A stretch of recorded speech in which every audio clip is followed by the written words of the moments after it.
Okay, Dan, Marcus Haley making his entrance onto the Ironman stage.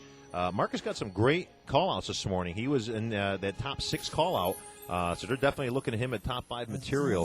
I think he came out strong. He seemed to fade a little bit towards the end of the prejudging, and that's been a problem with Marcus Haley in his competitive career thus far, is that he seems to come out strong and seems to fade. And you know, some guys get better as they go, Dan, and some guys will tend to flatten out a little bit. I know we've made this comment before, but Marcus choosing that slow music, which I'm not that fond of, really. I like to get that crowd going, kind of get them energized. If you're going to use slow, Dan, you've got to use powerful.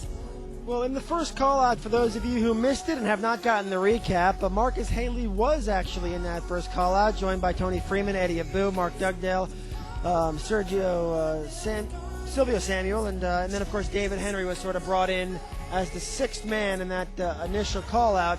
Marcus Haley appears to be in the mix. I think he's sort of in that 5, 6, 7 spot, and he's got a shot at a qualification. Yeah, he's definitely on the bubble, and tonight could make a difference. Marcus, I think, was a little bit sharper this morning. Again, he still looks good, but you can see his back's holding a little bit of water, especially in the lower back. His glutes and he look pretty good. His hams, obviously, he doesn't tend to flex very hard in the leg department, and I think that tends to hurt him a little bit, as we've commented on a few of the other guys. But he is on that bubble, and it may come down to tonight. You can see even in the front, Dan, through his chest and upper body, shoulders. Again, he's lost a little bit of that crispness that he had this morning. You can see he's got good lines in his legs when he chooses to pose them. But he's got to stay on those things, and especially tonight. Don't be surprised, Daniel. We may see a few places switching as they are judging tonight.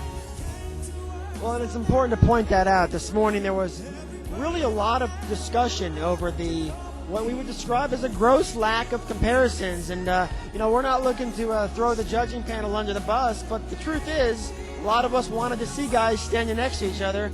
And when it was all said and done, we walked out of prejudging feeling like there was a lot of very relevant comparisons that we didn't get a chance to see.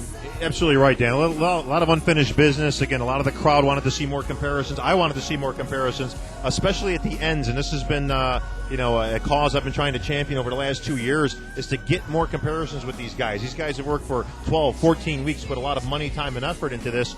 You know what? Work them to death. I mean, carry them out feet first as far as I'm concerned, but give them the opportunity to compare, especially in this show where you have a 5th spot here now, 4th and 5th is up for grabs for the Olympia. Marcus Haley!